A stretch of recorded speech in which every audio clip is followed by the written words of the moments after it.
Good morning, everyone. Thanks so much for joining the Delaware County Transportation Management Association. We're here for our 2025 Municipalities Conference. For those of you I have not yet met, my name is Tracy Barsavages. I'm the Executive Director, and we're really excited to bring you a fabulous day of TDM, that's Transportation Demand Management, education.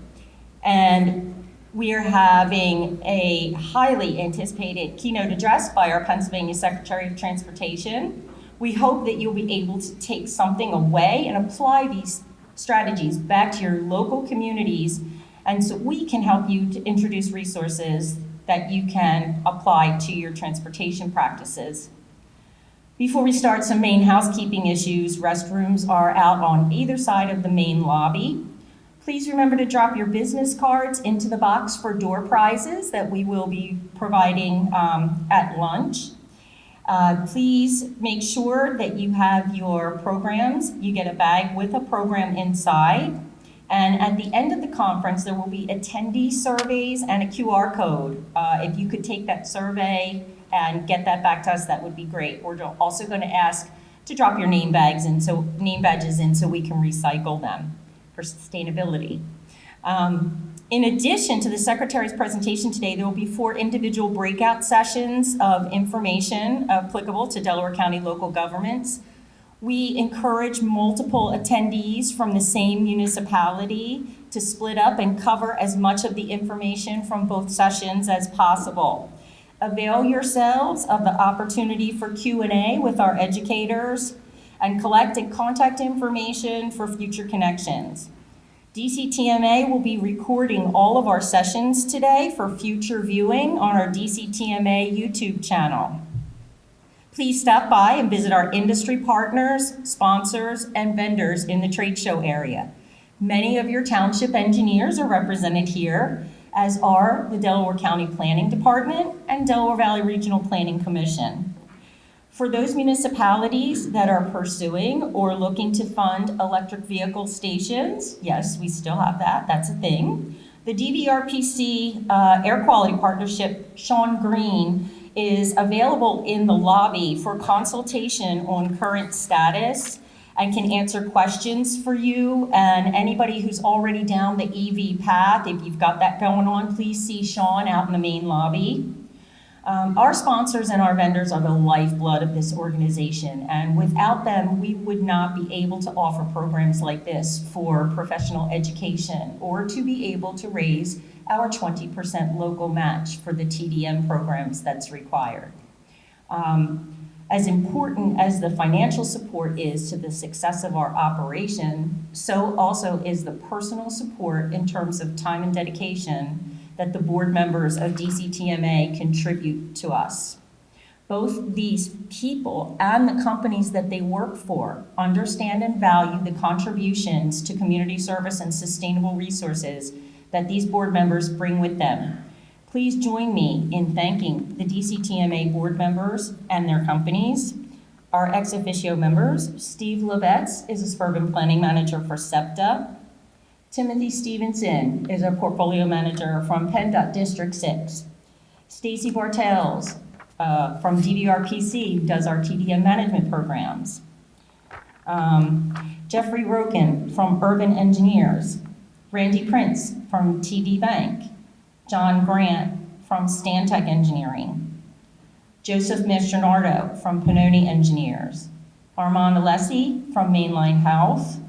Steve Cunningham from Jacobs Engineering, Jessica Noon from Philadelphia Airport, Lori Pinkney from Values into Action, Adam Gattuso from Monroe Energy, Louis Huffnagel from the Delaware County Planning Department, Michael Bunner from Franklin Mint Federal Credit Union, and our executive committee, our treasurer, Shamel Roberts from Delaware County Community College, our secretary is Stephen Neese, Township Manager from Newtown Township.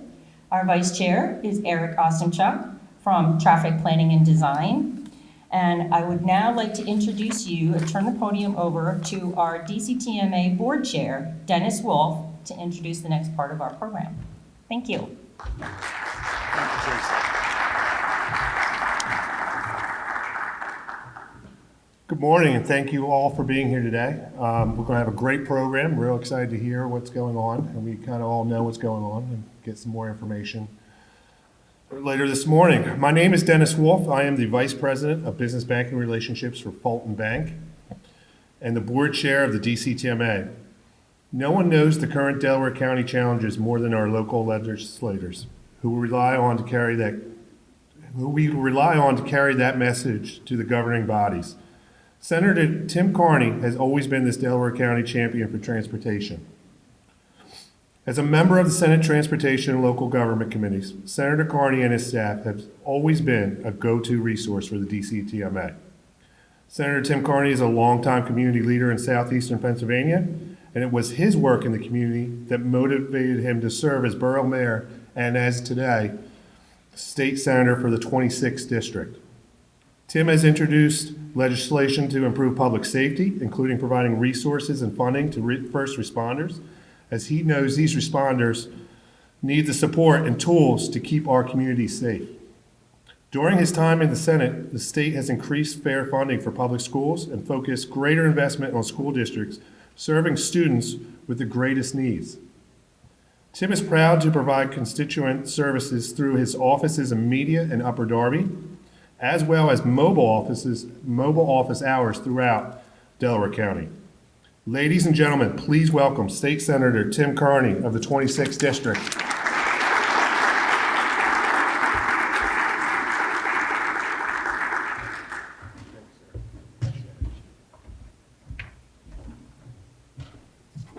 Good morning. Nice to see everybody here today.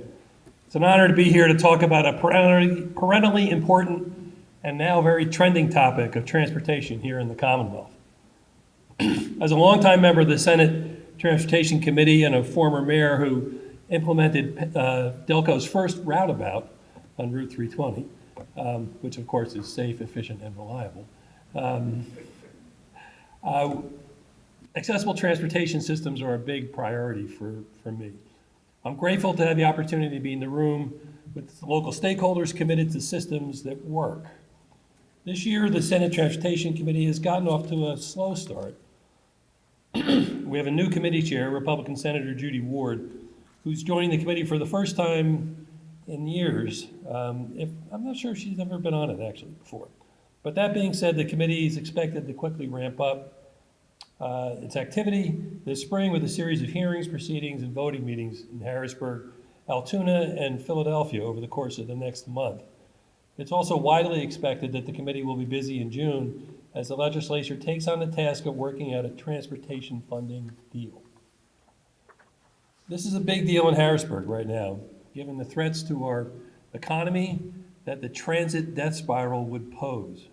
If you're not familiar with the transit death spiral, it's the vicious cycle where cuts to transit service and fare hikes cause fewer people to ride transit, which then causes more budget deficits that require subsequent service cuts and fare hikes, and so on. With SEPTA staring down the barrel of a $213 million budget deficit without assistance from the Commonwealth, the agency is looking to having to cut 45% of the service by January of next year. So what does this mean? That means cutting 50 bus routes, 5 regional rail lines, including the Wilmington and Paoli lines, no special service for sports events, and in fact, no subway service after 9 p.m. at all, plus the fare hikes, and a 45% cut in frequency on all routes across the system. Whether you ride SEPTA or not, the impact of this would be a disaster for our region. The Delaware Valley Regional Planning Commission's model for regional traffic predicts a 20% increase in commuting times. Economists at eConsult Solutions estimate that we'll lose $674 million annually in state and local revenues, $207 million in local school revenue, and we'll lose $6 billion in local wages.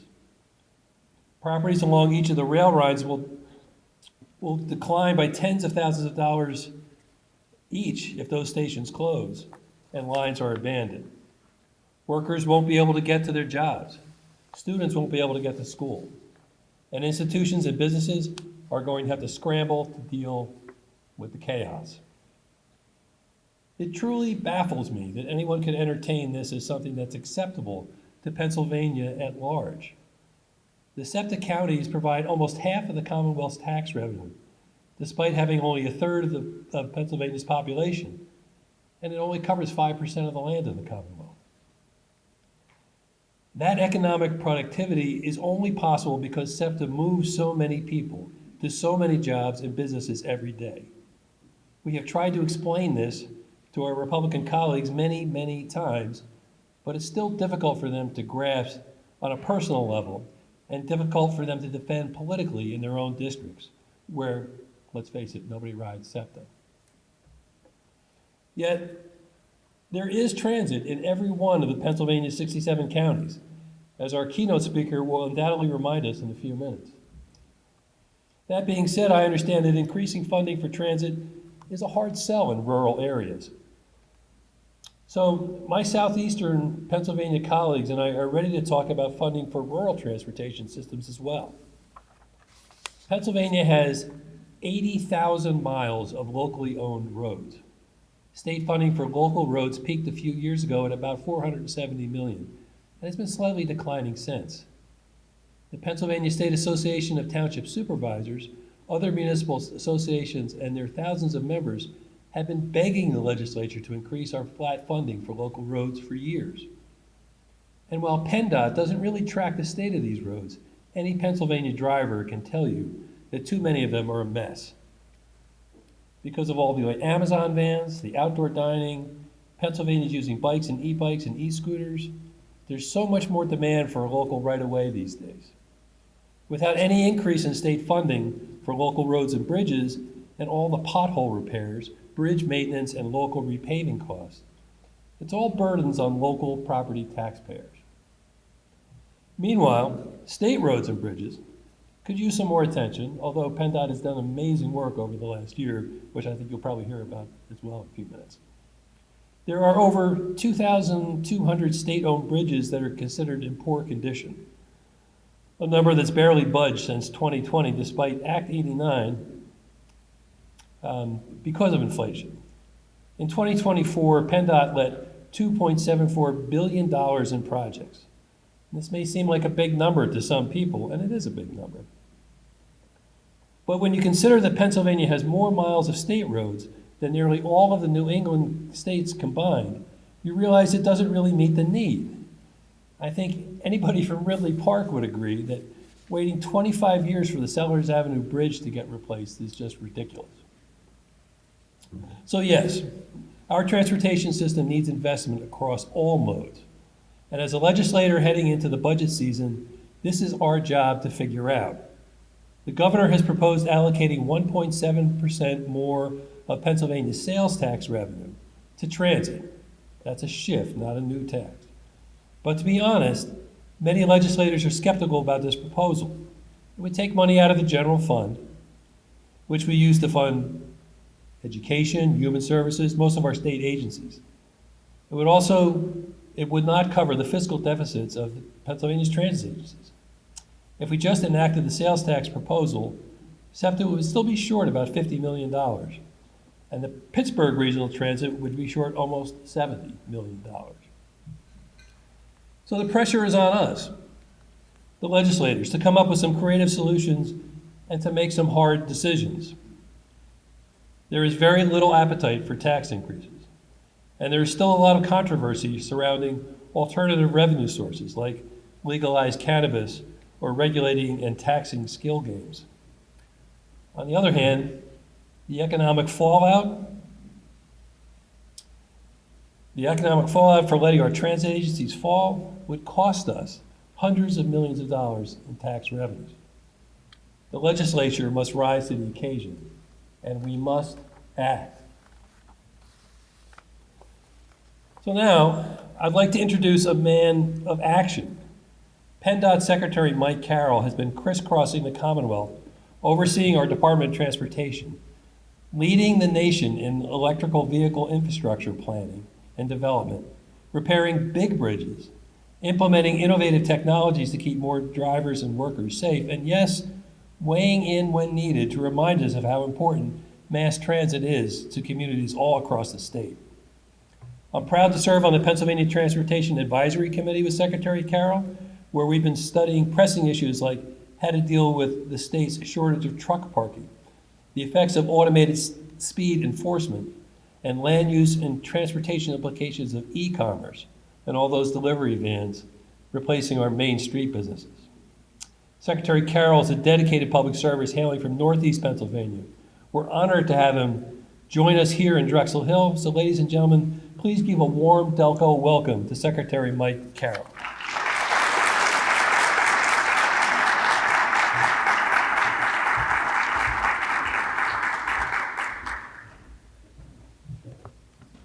Good morning, everyone. So this is the part where you're going to expect the speaker is going to say wonderful things about Tim Kearney and his work in Harrisburg. I'm going to. He's terrific. I served with 50 members of the state Senate and 203 members of the State House, including the Delco delegation in the State House. And I served in the State House for 16 years as a member from the Scranton-Wilkes-Barre area. So I know many of the Delco House members, and they're all really good. But when it comes to the state Senate, 1 of 50 is a little more important than 1 of 203. And I was one of the 203. Tim Kearney is a rock star when it comes to representing this region of the state and frankly, the entire Commonwealth of Pennsylvania. Our state, 13 million people, are better because Tim Kearney is in the Senate. And his advocacy for this region and for all of Pennsylvania is spectacular. So I'm thankful to have Tim Kearney in the Senate. I'm thankful that he's a very strong advocate for transportation on the committee in the Senate. And to be honest as can be, a really good person to work with, sincere and thoughtful. Thank you for your service, Tim.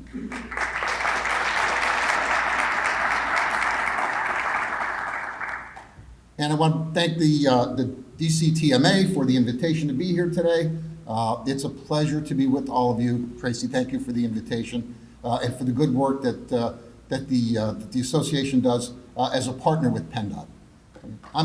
Yes, I agree. Thank you. I'll also give a shout out to the DVRPC folks who I know are in the room or in the hall behind us and for their good work on behalf of this region of the Commonwealth. As one of the planning partners for PennDOT, we cannot and would not be able to meet the needs of 13 million people if not for our planning partners and the DVRPC folks because of the zip code that you all come from, critically important to making sure that we can meet the needs of the folks in this region of the state. So thank you to the DVRPC. And it'd be malpractice for me not to shout out Dean Abazi, PennDOT's District 6 executive, and the PennDOT team that are here today for their exceptional work. Agree. This room may not know, there was a longtime district executive in District 6 by the name of Lou Belmont, who was a wonderfully talented engineer and a really strong advocate and passionate PennDOT employee for many, many years. And Lou sadly retired. Dean assumed the district executive position. He came from the bridge engineer for District 6, quite capable. The district is in really good hands with Dean and his team. So Dean, thank you for your leadership, continued leadership for this region of the state. I'm Mike Carroll, the PennDOT secretary, and that's a sentence I never thought I would utter. I served in the State House for 16 years, as I said, from northeastern Pennsylvania. And during my time in Harrisburg, I focused on transportation and education issues. Those were sort of the two lanes that I picked when I got elected. My predecessor was a 26-year member of the Democratic Party from northeastern Pennsylvania, was a Marine Corps colonel. The colonel said to me, Mike, when you get to Harrisburg, you're gonna have two choices. You can focus on one or two subjects and try and become an expert in those areas, or you can be a jack of all trades and shuffle around to different committees and learn a little bit about everything. And I decided that I would focus on transportation, education issues. In fact, I had done a very short gig at PennDOT, well, not short, 4 years during the Casey administration, back in the days when Howard Jerusalem, for those around here long enough to know, Howard was the Secretary of Transportation back in those days. And so I was at PennDOT, never thinking that I would come back as the secretary. 16 years in the House, Transportation Committee Chair. I'm a Democrat from the Scranton-Wilkes-Barre area. I served as the Democratic Chair of the Transportation Committee, and was there for both the Act 44 votes and the Act 89 votes for the engineers and those that pay attention. This room probably all do. Act 44 was the tolling of I-80, and then Act 89, the global transportation funding solution that came during the Corbett administration in 2014 or so. Both of those votes are, like any other transportation funding vote, really difficult. You do not get too many pep rallies and attaboys for voting to toll I-80 or to raise the gasoline tax 25 cents a gallon, but they were the right votes. I voted yes in both instances. The tolling of I-80 at the time generated additional funds for transit and for PennDOT, and it was going to be a toll structure on I-80 under a demonstration project authorized by the federal government, and it would have provided that the first toll barrier would have been a free exercise, and the subsequent toll barriers you would have paid. There were wild objections from the corridor, as you can imagine, to the tolling of I-80, and in the end, the Federal Highway Administration rescinded their original green light for PennDOT to go forward with that, and Pennsylvania to go forward with that, and the whole thing died. And then there was an ongoing conversation about transportation funding and transit funding, and that resulted in Act 89, which was a really important bill that passed that provided hundreds of millions of dollars additional funds for both transit and for highways and bridges, as well as other modes. I know there's folks here from the Philadelphia airport. There were aviation funds included in Act 89, rail freight funds included in Act 89. Think of your favorite mode, and there were funds provided Act 89. It was a really transformational bill, ultimately an act that made a huge positive difference and still is when it comes to transportation funding for our state. That was 10 years ago. And if you think about the cycle of transportation bills in Harrisburg, it's about every 10 years when this conversation comes up. So we're 10 years post Act 89. Our federal partners, and I'll talk about it during my presentation, did do a transportation funding bill during the Biden administration, the BIL or IIJA, depending on which letters you prefer. Transformational in its own right, really important for the United States and for Pennsylvania, and frankly for Delco.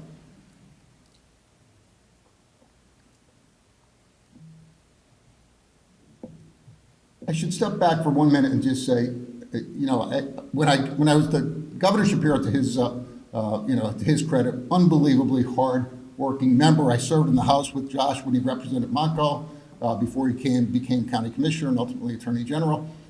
It was clear to me when I was in the House in those early days of 2006, 2007, and 8 that the governor would have a bright future. I didn't imagine governor being on the resume, but to his credit, he worked really hard in his various stops along the way, state government, county government, to secure the governor's post in this state, and I'm proud to be a member of his administration. After having served 16 years in the House, I was exhausted from the legislating. That's a joke. I was in the minority for a long time and probably lost more floor votes than any other human being in the House of Representatives, mostly playing defense on behalf of the Wolf administration. But I decided I was going to go do something else. And so I decided not to run. Weirdly, I'm probably the only Secretary of Transportation in the United States with a CDL in his wallet. Years ago when I was on a paving crew and I went to college, I got a CDL. The foreman for the crew I was working with said, we need somebody else to drive a triaxle. If you've ever held a lute in your hand on a July day, you know that there are not too many places worse than that. Holding a lute next to hot asphalt on a July day is about as tough as it gets. So I raised my hand and said, I'll get the CDL. And he said, how long is it going to take, Carroll, to get it? And I said, I don't know, a week. And he said, okay, go get it. And I did. Now, in those days, to be fair, the driver license in Hazleton was not noted for its thoroughness when it comes to exams. And so I strolled out of there with probably not the best skill in the world when it comes to driving a triaxle, but the guys that I worked with taught me well. But I decided when I was done being a state rep that I would go do something else. I had no idea what that something else would be. I actually went and got my emergency teaching certificate because I knew that there were tremendous needs in public education relative to teachers, and I thought, you know, I'd go be a substitute teacher for some of the school districts in northeastern Pennsylvania, and I did that gig for 2 months between my last day on November 30th and when the governor was sworn in on January 20th. By the way, it was those 2 months of doing that was the hardest job I ever had in my life. You know, credit again to public school teachers for the work that they do. The governor asked me to consider being the secretary, not because I'm a PE. I am not a civil engineer. In fact, there have been quotes, if I research it hard enough, I can find them in the Allentown Morning Call and in the Scranton Times with a guy named Mike Carroll talking about the Secretary of Transportation positively should be a PE, no question about it. I'm officially over that. It turns out that the governor needed a secretary that didn't have the ability to design a bridge over anything.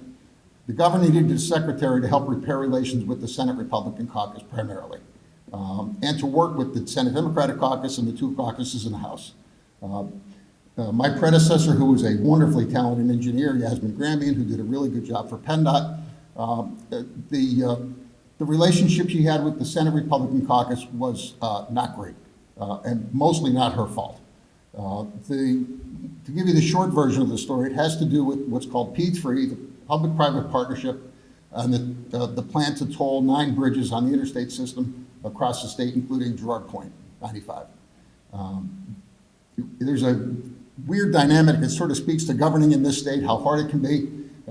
During the Corbett administration, the House Republican caucus was running a public-private partnership bill, the P3 bill, as it was called in those days. The sponsor of the bill was a Republican from Altoona, who was the House Transportation Republican chair. It was sort of the tool in the toolbox. This will be the solution to all things PennDOT funding related. And Mike Carroll and a guy from Mercer County led the debate on the floor against the bill. I thought it was a horrible idea. I thought it was a bad idea to have an unelected board created and then have that unelected board vote to toll roads and bridges. I thought that was a really bad idea. But the bill passed and was signed and became law. The bill created a P3 board, which I ended up serving on as the House Democratic board. So I ended up on the board I voted not to create. And then I voted to toll the 9 bridges under the banner of this is what everybody wants. And I voted to toll the 9 bridges as a member of the board. By the way, now I'm a chair of the board I voted not to create as the chair of the Secretary of Transportation.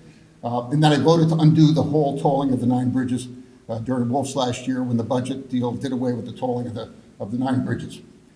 But the construct of all that was the solution set embraced by my predecessor, because she smartly had gone to the House and Senate over and over that we need more money for roads and bridges and we need more money for transit. And the response from the General Assembly mostly was crickets. We're not doing anything. And so she knew that tool was in the toolbox that was given by virtue of the P3, and she decided to exercise the use of that tool. And that set the world on fire. Mostly the people that were most aggravated were the people that actually voted and advocated for the bill in the first place.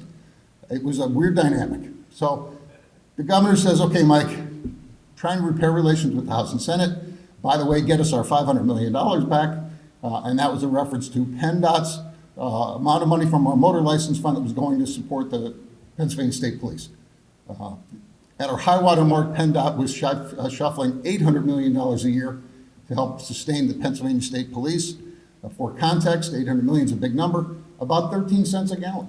13 cents a gallon to the state police. And I mean, I'll defend PennDOT a little bit right now with the conversation on the gas tax. You have all heard, I'm sure, Pennsylvania, second highest, third highest gas tax in the nation, California, Illinois, Pennsylvania. Depending on how you score Illinois, we're either second or third. How could PennDOT always be in perpetual need for more money? Well, take 13 cents off the top for the state police, take another 8 cents a gallon off the top for liquid fuel allocation for every community in the state, and all of a sudden we're at about 40 cents a gallon, middle of the pack among the 50 states. And PennDOT, as the senator said, more miles of roadway than New York, New Jersey, and the New England states combined. I will pick on my home county, Luzerne, Old Boston Road, Jenkins Township, Luzerne County, half a mile dead end, state highway. Pike County, extreme northeastern Pennsylvania, near the New York-New Jersey border. Pond Eddy Road, 3/4 of a mile, dirt, dead end, state highway. We have 4-digit roads across the state, including Delaware County, that by any standard are either county or local roads. But they're, in Pennsylvania, those are considered SR state roads. I am not complaining. I knew this coming in. But when you have a gas tax that's an effective rate, 40 cents a gallon, about the same as the other states, and you have 44,000 miles of roads, including half-mile dead ends here and there, it's a tough assignment, a very tough assignment. So the secretary that preceded me, of course, in her effort to try and solve the problem financially, the whole 9 Bridge P3 thing. Thankfully, that went away because it really was unfair to those 9 communities that were going to have that tolling structure. And I think there'll be a day in the future when there's another conversation about tolling on interstates or other highways, if the Congress ever gets their act together with respect to having a true conversation about how we fund transportation, all modes in this country somewhere in the future. So the governor says, Mike, get our $500 million back, repair relations with the House and Senate. Don't design anything over anything. You're not qualified to do that. Don't worry. We have Dean and a whole slew of folks with PE after they're fully capable of that. So the next thing you do, if you're Mike Carroll and the governor asks you to be the secretary, you have a few beers with your friends and say, what do we do here? And what does this entail? Well, it's an easy job. Meet the transportation needs of 13 million people and do that every single day. There's the job. Not an easy assignment. The good news is that PennDOT has 11,000 employees that are really capable, smart, and do a good job. I'm not going to stand here and tell you 11,000 people make perfect decisions every single day. Every now and then somebody does something that makes you scratch your head. But I can tell you, they, as a group, they work really hard. They have tough jobs. At 2 o'clock in the morning, a DUI driver goes over a bridge into a creek. It's PennDOT who shows up first, along with the emergency responders. They do things at all hours of the day, Thanksgiving, Christmas, Easter, when all the rest of us are happily spending time with our families. The PennDOT folks work really hard. I'm proud to be their coworker. I had an opportunity as the secretary to visit each of the 67 county maintenance offices. It's pretty easy for the new secretary to go to the, PennDOT has 11 district offices. This is District 6, of course. Pretty easy for a secretary to get to 11 district offices. Of course, I did that. The District 6 office in King of Prussia, just a beautiful facility with really talented people. But as the guy with the CD on his wallet that wore a hard hat, I thought, I'll go visit the counties. There's 67 of them. That'll take me a while. And it took me a year and a half, including my visit to Delco, which was just great. I had an opportunity to say hello and thank you to all of the folks that wear hard hats and vests that they're worker bees, and that's a compliment. They aren't designing bridges. They're pushing snow. They're doing, curb repairs. They're doing swale work. They're doing work that by any measure is worker bee work. But I wanted to thank them personally for what they do, because their efforts affect the day-to-day traveling lives of every single Pennsylvanian. They do a really good job.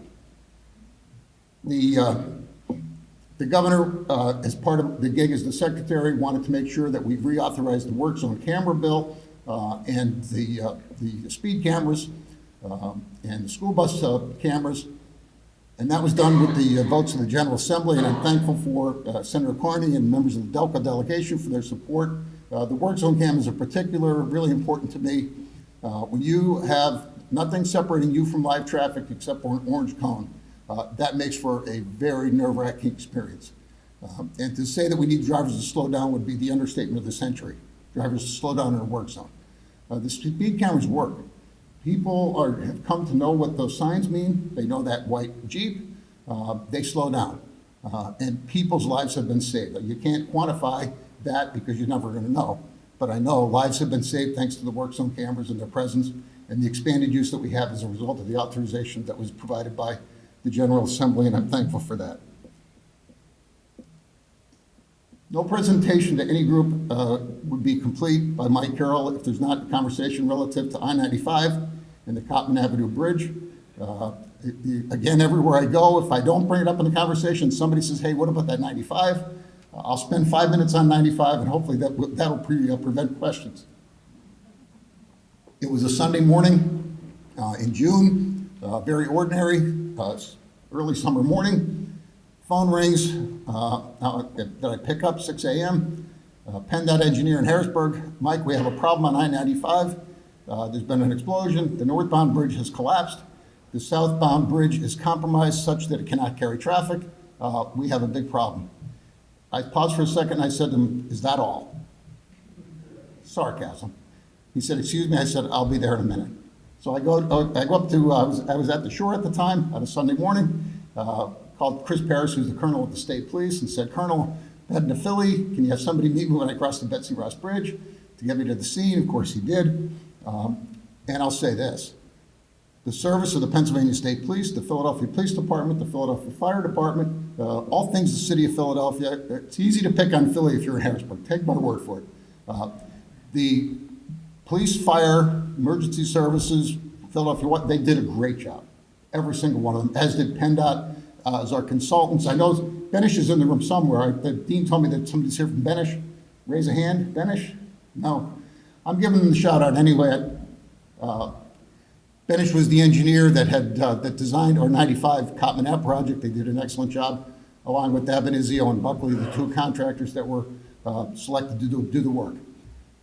You're all familiar with 95 and the whole, open it in 12 days and get stuff done and all that. It's all true. And I'm really proud of the work that was done by everybody when it came to 95. But it gave me a firsthand opportunity to work with engineers on a face-to-face basis in the crucible of a complicated moment, and how engineers think. Just a couple examples. The gentleman who designed the lightweight aggregate that we used to build the temporary roadway, Archie from Drexel, an unbelievably bright and talented engineer. So the first night, we're gonna have the press conference, 30 or 40 cameras across Cotman Ave. Was, whoa, that's a real press conference, not like I have in Scranton. He said before the press conference, Mike, you're gonna have to talk about what we're building this temporary road out of. It's recycled foam glass aggregate. I said, Archie, we're going to tell the people of Philadelphia we're building a road out of glass. He said, no, foam and glass. I said, Archie, we're just going to tell them it's recycled aggregate, and it's made out of recycled glass bottles. I said, we're not talking about foam. It's just too much. It's just going to be recycled glass. He said, all right, Mike. He said, tell them it was 8 million 12-ounce bottles. I said, Archie, do we really have to tell them 12-ounce bottles? Isn't it enough just to say 8 million bottles? He said, Mike, but that's what they're. I said, Archie, enough with the math. We're just going to go with 8 million bottles. So we have the press conference, and my bridge engineer, Dean, at the time is standing off to the side, and the questions are coming left and right, and some reporter from somewhere else. And Mike, how much did the bridge that collapsed weigh? And Dean's down the path of 2,000 pounds per foot, and it was 125 feet, and he's trying to, I said, we'll have to get back to you with that one. We're not, too much math. And and I'm thankful that for the engineers that are in the room, and PennDOT engineers, those that we work with, it's their job to do that stuff. But as a secretary, I want to be able to tell the story of what PennDOT's doing and not get bogged down in the math. I want to be able to tell the story that people can understand, and sometimes make decisions that would be a little bit outside of the realm of comfort for engineers. Wednesday night of the rebuild of the 95 project, about 6 p.m., the work had been completed and it was time to make a decision as to whether to pave. There was a light rain occurring at the time. And the PennDOT engineers that were with me said, we don't pave in the rain. And I said, well, I talked to the National Weather Service and Pennsylvania Emergency Management and had a comfort level that it wasn't going to rain too much between 6 p.m. and 2 a.m. And I was going to take a shot at paving because the weather for the next 2 days was going to be worse and it was going to slow down the plan that we had with reopening 95. And so the paving contractor, Anderson, was there, and he needed an answer as to whether or not we were going to go ahead and order the base and the binder. And I said, go ahead and let's have the asphalt truck start delivering the base and binder. And the PennDOT engineers were correctly worried. And they said, what happens if this goes badly? We're going to have to dig it out. It's going to cause a huge delay in the delivery of this project. I said, you know what? I'll take the chance. I'll own it. If it goes badly, it's on me. And I got lucky. And about 2 a.m., the last asphalt truck left, and we had the base and binder down. And I was in celebratory mode until the PennDOT folks and the contractors said, you won tonight, but you're not going to win tomorrow. And I said, why not? You already told me I could put the top down, even if it's raining a little. That's easy to do. We can put the top down, light rain, no problem. I said, oh, they said, oh, you're going to put the top asphalt down tomorrow. Your problem in life is you're not going to be able to stripe 95 because it's going to be wet. You can't stripe an interstate when it's rainy or wet. And then Buckley and Anderson and consultants, the contractors, the engineers all said, you cannot. It's not happening. So I go back. I was staying at the Hilton on the waterfront, despite the Philadelphia Inquirer's declaration that I was living in my Jeep for 12 days. I got back to the Hilton. I thought, we got this far. And I'm stopped by a wet interstate. How do I get past this? And I will say that the solution I came up with probably is not one that the engineers at PennDOT would come up with. And it's not a slight, it's just a different way of thinking. During my service in the House, I represented part of the Poconos, which included the Pocono Raceway and NASCAR. So I thought, NASCAR and Pocono solved this problem because they have a jet dryer that they use to dry the track when there's a race and it rains. So, no lie, I called Pocono the next morning. The guy's name is Ricky, really his name. Ricky Durst at Pocono. I said, Ricky, are you following this 95 thing? And he said, yeah. He said, that live stream camera, which, by the way, the live stream camera, that was the governor's idea one day into this exercise. And he said, what do you think about the live stream camera? I said, horrible idea. We don't need this kind of scrutiny. And he said, well, Mike, take a look. There's drones, there's helicopters, there's sidewalk superintendents galore. What's another camera? Despite my objections, the live stream went up. Now, interesting sidebar. The biggest problem that existed with the live stream camera in terms of scrutiny was not who's wearing a hard hat and a vest and all that. The biggest problem was the workers and relieving themselves with bathroom breaks. That was the problem. Now, the people in hard hats can figure stuff out. They solved it because the men would go to the bathroom by the wheel of a loader. They got somebody on the phone that was watching the live stream. Can you see me? Can you see me? Can you see me? No. Orange stripe. Can you see me? Can you see me? Can you see me? No. Orange stripe. It turns out their number one problem was number one. They solved it. Anyway, so I called Ricky. Mike, yeah, the jet dryer. He said, you have one problem. You need 5,000 gallons of clear kerosene. I said, all right. I don't know anything about clear kerosene, but I called Buckley, the contractor. I said, Rob, can we get 5,000 gallons of clear kerosene? He said, what the hell do you need that for? And I told him the Pocono Raceway, he said, that's a great idea. He said, there's a guy in Jersey that has that. We'll get 5,000 gallons of clear kerosene. So Pocono is instructed to have the jet dryer at the Pocono exit on the northeast extension of the Pennsylvania Turnpike at a certain time the next morning. Of course, they did, along with the pace car. I called the governor's office to explain to them what I was doing. They couldn't believe it at first, and then I added this nugget. I said, just so you know, NASCAR sponsors everything. And if Johnny's Strip Club from Stroudsburg is the sponsor for this hair dryer, I don't want to hear any bitching. So the whole thing turns into a four-ring circus. The jet dryer, led by the pace car from Pocono, led by the state police, with news helicopters flying, the whole thing is a big, giant production. It comes down the turnpike, down Route 1, then onto 95, we get it there. And the tanker shows up with the clear kerosene, and we put it in there and fire that thing up, and it was like being on the runway at the Philadelphia airport. Just unbelievable. And it worked great, but it was sort of the way that I look at things, and that is, what would a state rep do to solve this? And I mean, when you run every 2 years, take my word for it, you get creative in terms of how you solve problems. And so I sort of employed that same dynamic when it came to the 95 exercise.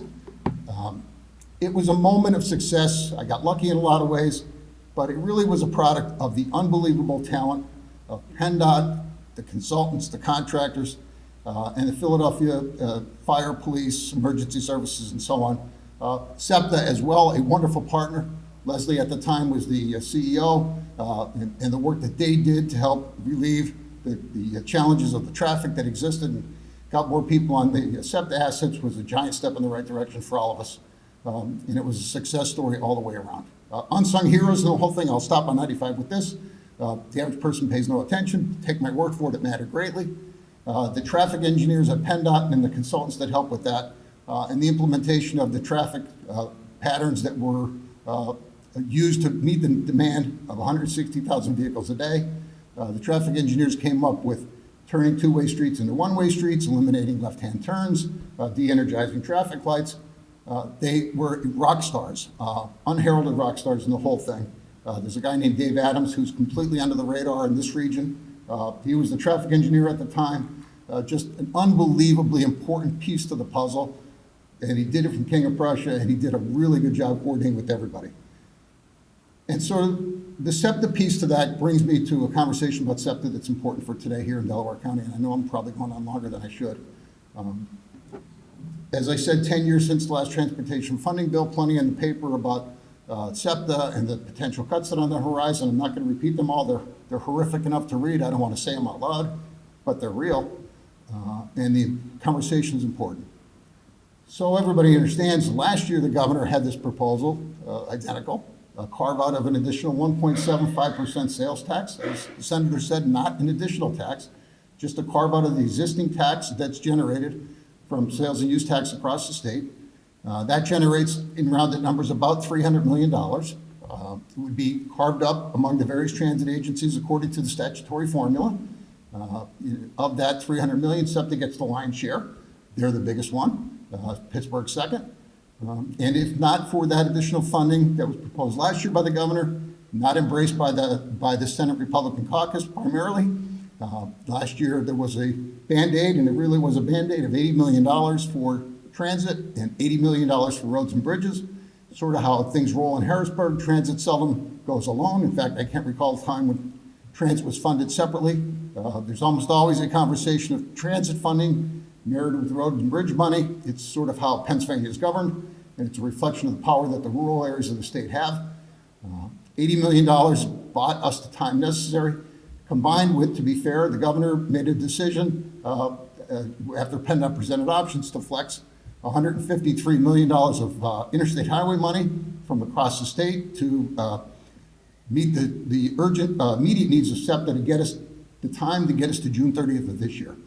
So the $80 million, again, that $80 million transit, not all for SEPTA, statutorily divided among the agencies across the state, combined with the flex money, bought us until September 30, or June 30th of this year. The governor again offers the 1.75% sales tax carve-out to give a shout out to the House, and it's not a reflection of the senator's ability to deliver in the Senate. Being in the minority has its perils. The House did pass the transit funding bill 3 times. And in none of those instances did the Senate act, and it's unfortunate. I have every expectation the House will again pass the transit funding 1.75% proposal in the next couple of weeks, and the Senate will have before them the exact same solution set that existed last year. What the Senate does with that, I'm not sure. I know this, and the senator mentioned it, but it's worth repeating. The economy of Pennsylvania hinges on these 5 counties. It just does. We have 3 counties in the state. I'm not picking on them. It's just fact. Sullivan County in north central PA, 4,000 people. Forest County in northwest PA, 6,000 people. Cameron County, northwest PA, 5,000 people. They're nice counties. They really are beautiful. Eagles, Mare, and Sullivan County is a really special place. You should see it someday. It's really nice. But the economic activity in those 3 counties are rounding errors at best for Pennsylvania's economy. The economic activity delivered to the Commonwealth of Pennsylvania in Delaware, Chester, Montgomery, Bucks, and Philly, and if you want to add in Allegheny, Pittsburgh, you're north of 50% of the state's economy. To hinder that economic activity is to the peril of every county in the state, especially the rural ones. It's a tough sell in Harrisburg, as the senator said, for folks representing rural PA to look at the numbers of dollars that their county gets compared to Delco. Delco gets more money for almost everything compared to Sullivan County. They do. But when it comes to a per capita calculation, it's not a close call. For every dollar Sullivan County sends to Harrisburg, they get more than $1 back. And for every dollar Delaware County sends to Harrisburg, they get less than $1 back. Does Delaware get more money than Sullivan for, pick your favorite, for transportation? Sure. But it's the economic activity and the importance here is to the benefit of every county in the state, every resident of the state. So, of course, the Senate Republicans, when there's conversation about transit, they say we want more money for roads and bridges, especially in rural PA. My response as a secretary with 44,000 miles of roads and 25,000 bridges is sure. The problem is that when you need $300 million for transit, and that comes out of the general fund, and now there's an insistence that we're going to do money for roads and bridges, pick a number, 300 million, 500 million, whatever number it is, you just made the math problem twice as hard. Not only do we need to find $300 million out of the general fund, if we're going to shift that money over to transit, now we have to find $300 or $400 or $500 million for roads and bridges, and it becomes that much harder. I know this, if we don't pass a transportation funding bill, what SEPTA's talking about becomes a horrible reality, horrible. I'm going to remain optimistic that the leadership of the Senate understands the dynamics. When the Philadelphia Chamber of Commerce says it's important, I take them at their word. I know that with what's on the horizon for everybody's daily life as it exists on April the 29th, 2025, people in Harrisburg are going to talk about the Major League All-Star Game, the World Cup, the 250th anniversary, all the activity that comes to Southeast PA. It's all real, and we need a functioning transit system for those events. But we need it for tomorrow. We need to have it for tomorrow. I know that there's been a recent study that talks about what does this mean for PennDOT's transportation network if the transit cuts become a reality. 300,000 additional vehicles a day on these roads. You don't need to be an engineer to know that the Schuylkill Expressway cannot take that kind of additional traffic. North of the Blue, north of 95, pick your favorite road. We need to solve this.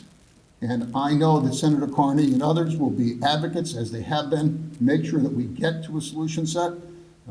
It's going to be a really tough fight. Tax policy in Harrisburg is the deepest end of the pool, newsflash. But it's important. And every now and then you have to have that conversation. So I'm going to do my best to advocate, as the senator said, these small counties do have transit. It's called shared ride in these counties. It's not SEPTA, fair. But there are plenty of seniors and others that utilize a transit service in the smallest of counties. And if you had an honest moment, talk to the executive directors of those transit agencies, they would say even they need additional money. So the need is there. It's just a question of whether the political will is there or not. I'm going to continue to advocate for what the governor's advancing, and will do my level best to be a partner with Senator Kearney and others to try and get us to a solution set. I should spend 5 minutes before I take questions on federal funding, because it's an important component when it comes to all modes. Tracy, am I going too long? I see you twisting there a little bit. Okay. As I said, during the Biden administration, the BIL or IIJA became law. It was a really important, gigantic step in the right direction for all modes. For PennDOT, it boiled down to about $800 million a year additional for roads and bridges. It took our program, either Tim or somebody mentioned, or maybe the chair of the board, we do about $2.8 billion in our program, our lettings each year. That includes $700 million that came from BIL directly. PennDOT was also getting federal funds prior to BIL, but the 2.8 that sort of baked into the cake when it came to the 2.1 or 2.2 billion that we were doing every year. Taking that to 2.8 billion was a huge step in the right direction for us to be able to deliver projects and work with our planning partners to get them done sooner. That bill was a 5-year authorization. It comes to an end next year. So this Congress, the one that's currently seated, will have the task of reauthorizing the federal transportation bill. To remind everybody, the vote when it was enacted during Biden was not an easy one. There were only a handful of U.S. House members that were Republicans that voted in favor of that bill. I hope they still will. And more U.S. senators of both parties because they had a better grasp of the challenges before us and the need.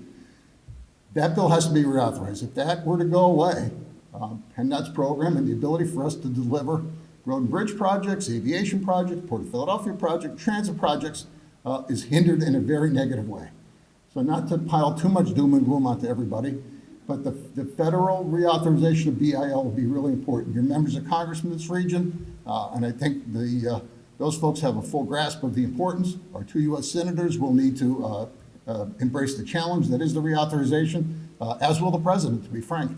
And I hope when it comes to Washington, we don't have red and blue paint for bridges.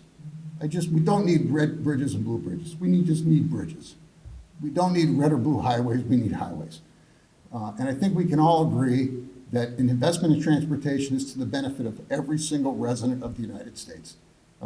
Again, as somebody who voted for Act 44 and Act 89, you don't get galas and feats because you voted to raise the gas tax. But most people understand the importance.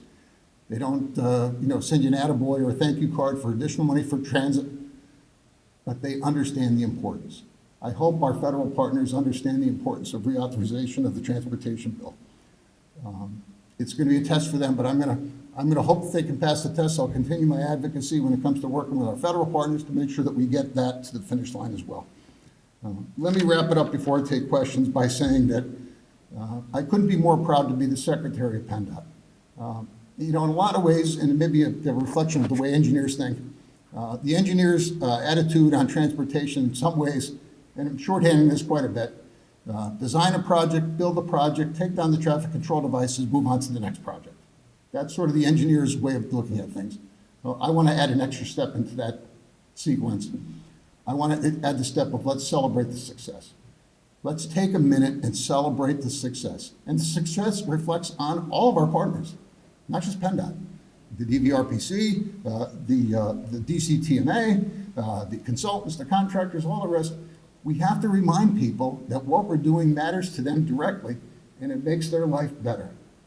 Because, whether you're a man or a woman living in Delco or Lackawanna, you want to be able to go where you need to go, and you want to get there safely, and you want to do it as efficiently as possible. All of our collective work helps make that happen. But let's celebrate the successes a little more than we do. Before we take down the traffic control devices or the day we're taking them down, let's celebrate the success and highlight the use of the taxpayers' dollars that are being implemented to make everybody's lives better. So I'm going to add that step on behalf of PennDOT. I'm going to celebrate with all of our partners, including the folks in this room. And I will end now for sure by saying to the local elected officials in the room, and I met a few, a mayor and a council member and others, as a former House member, member of the General Assembly, I value the work that you do on the local level. In so many ways, the work that you do is more impactful than what happens in DC. As an elected official in your local community, your work impacts your citizens' lives daily. The decisions made in DC, to a large extent, not nearly as impactful on a day-to-day basis as they would be if you were on borough council. So to our local partners, I thank you for what you do. I should have spent some minutes of time on the NEVI and the charging stations and the whole proliferation of electric vehicles. It's a thing. Our liquid fuel allocation that you all rely on ticked down this year by 1 or 2%. That's mostly a reflection of the advent of electric vehicles and hybrid electric vehicles, and they're not going away. And PennDOT has been a national leader with the build out of the charging stations along the interstate network. More electric vehicles will populate the fleet tomorrow than they do today. But again, the General Assembly rose to the occasion with the enhanced registration fee for electric vehicles to try and backfill some of those lost revenues. It's a step in the right direction. It's a step that most other states have taken relative to electric vehicles that, of course, don't purchase gasoline and pay into the motor license fund with the motor fuel tax. So positive steps in the right direction. And we will continue to strive to meet the transportation needs of 13 million people every day. But the immediate problem that we have before us that we will continue to work on is transit funding to make sure that this region of the state primarily, but frankly, every county in the state enjoys the dollars that they need to be able to meet the transportation needs for folks that rely on transit. It affects everybody. So thank you again for the invitation, Tracy. Thank you all for your attention. I know that was a long presentation. I'm happy to stand for questions as I have a thick skin. After serving the House for 16 years, I've heard it all. So I'm happy to take questions. If somebody has a question about a particular project in a particular community, I have Dean with me here to try and help fill in the blanks with individual projects. I am not going to stand here and pretend to know every project that exists in Delco or District 6. So I have Dean smartly to be able to help with those. So fire away.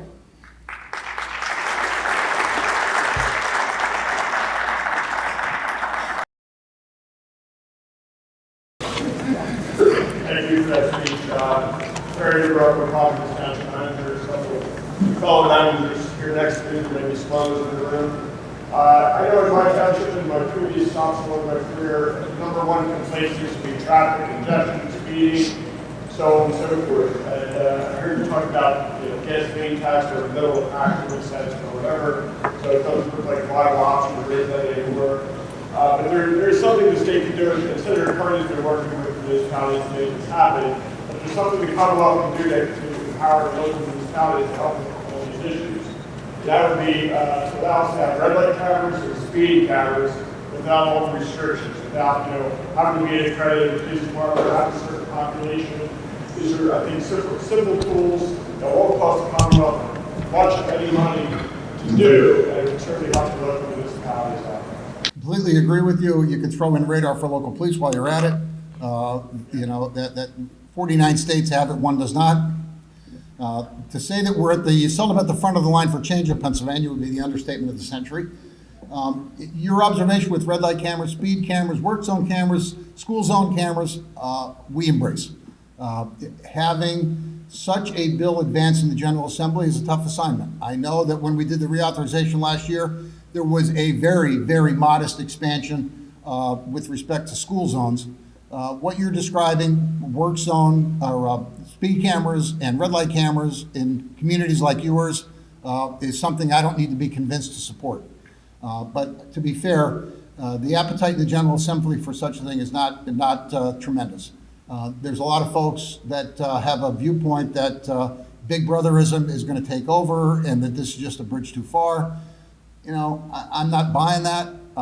At the end of the day, they're civil violations, they're not criminal violations. You don't know who the driver of the vehicle is, so the civil penalty is assessed on the owner of the vehicle. It makes perfect sense to me.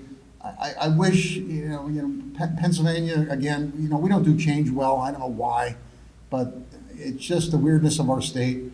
I hope that there's a day that comes that the cameras that and by the way, anybody under 30 just assumes there's cameras everywhere at this point. I have 3 kids that they don't even blink. They just assume there's a camera somewhere. So I think someday we'll get there. It's not going to be tomorrow. And I'm not going to speak for Senator Kearney on this one, but for PennDOT, for me, the prospect of speed cameras and red light cameras to slow people down and help encourage them to follow the rules of the vehicle code, I think is a smart thing to do. I just don't want to give you any false optimism that the General Assembly is ready to pass such a bill tomorrow. But thank you. And having radar for local police, we're the only state in the nation. Yeah, I didn't even mention the radar because that will happen in my career. Yeah. Waiting 35 years for that. Now, it's fine. Give the Senate crowd credit on this one. The Senate has passed the radar for local police bill in the past. The House has been the impediment there. The House Republican caucus has not embraced that proposal thus far. And it's funny, the law and order crowd in Harrisburg that make up most of the House Republican caucus, they're all for law and order except when it comes to radar for local police. Don't ask me why. All right, I've been doing this long enough to know when to take yes for an answer. So I'm going to say thank you all for your attention. I know that was a long presentation. I do value the work that you all do, and the successes that PennDOT has are attributable to all of the folks in this room when it comes to transportation in Southeast PA and in Delco in particular. I value the work of the DCTMA. They do a really good job. You all do a really good job as a partner with us, DVRPC, as I said, and our other transportation partners. I won't list them all again. You know who they are. We have a really tough assignment, as I said, but we have really capable people, many of whom are in this room, that do a really good job on behalf of the residents of Delco and Pennsylvania and those that cross the state line. Thank you for the attention. I enjoyed the opportunity.